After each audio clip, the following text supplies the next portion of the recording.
Good morning. I've had a little bit of a slow morning this morning. I just got back from Asheville, North Carolina last night. If you haven't been to Asheville, I highly recommend it. Hands down, upon my first impression, one of the coolest places I think I have yet to go in the United States. Really, really cool. Some really beautiful hiking. Definitely go during the summer, during leaf looking season. But either way, that's not why I'm on this morning. I wanted to read you something really fascinating. So I'm currently reading this book. If you haven't checked it out, I highly recommend it. It's called The Body Keeps the Score. And it's all about the brain, the mind, the body, and healing of trauma. But one thing I really wanted to read you was all about journaling. Journaling and writing down feelings, emotions is something that I've started doing over the last couple of years, and it's drastically changed my life and my health in so many ways. In my program, Back to Action, this is one thing that we go over and we talk about and the importance of it. But I want to read you something that really is super mind-blowing and is going to help you understand why journaling is so important.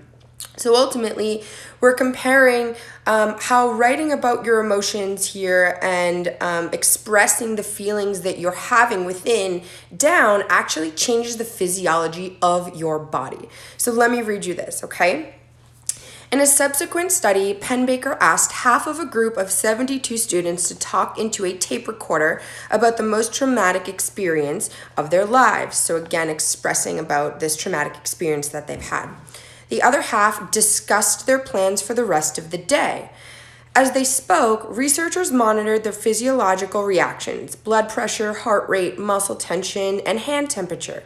This study had similar results. Those who allowed themselves to feel their emotions showed significant physiological changes, both immediate and long-term.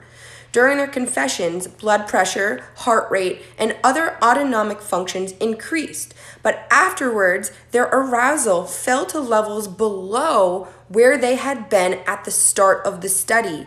The drop in blood pressure would still be measured 6 weeks after the experiment ended. It is now widely accepted that stressful experiences, whether divorce or final exams or loneliness, have a negative effect on immune function, but this was a highly controversial notion at the time of the study.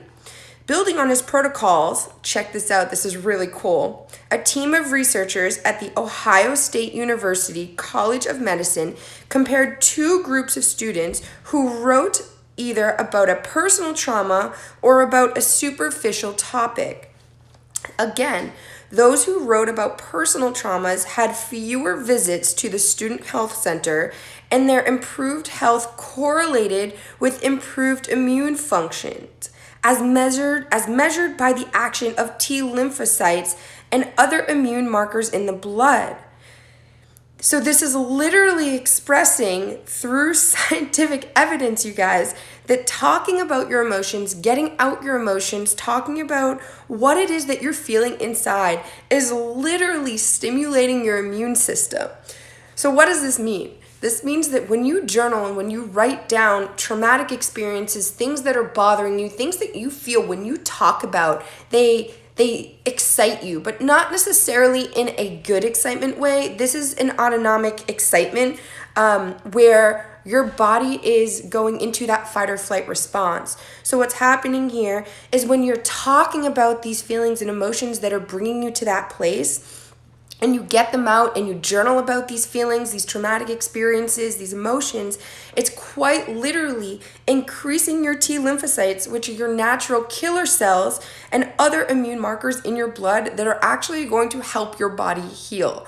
So this is why this is a really big thing that I go through in my online course with my clients, is expressing the importance of doing this journaling, of expressing your emotions. This is why I truly believe every single person in the world needs a freaking therapist. This is why I think it should be a requirement of healthcare and of health insurance, because when you express and you talk about this and you write these things down, it quite literally heals your body from the inside out. It's improving your immune system, it's stimulating your immune function, and going back here, when you do that, those drops in the excitement levels, so we're talking about high blood pressure, heart rate, and other autonomic functions that are increasing as you go into that sympathetic state. When you talk about these things and write them down, they decrease and they stay that way for an extended period of time. So if you're not journaling about your experiences, if you're not journaling and talking about the things that are irritating you and bothering you and making you, feel something on the inside, if you're not doing that, you're preventing your body from being able to heal in the ways it can. Our body has the innate ability to heal. It's just about giving it the tools to do so. So I hope this helped. I hope this gets you thinking today, and I hope y'all have a great day.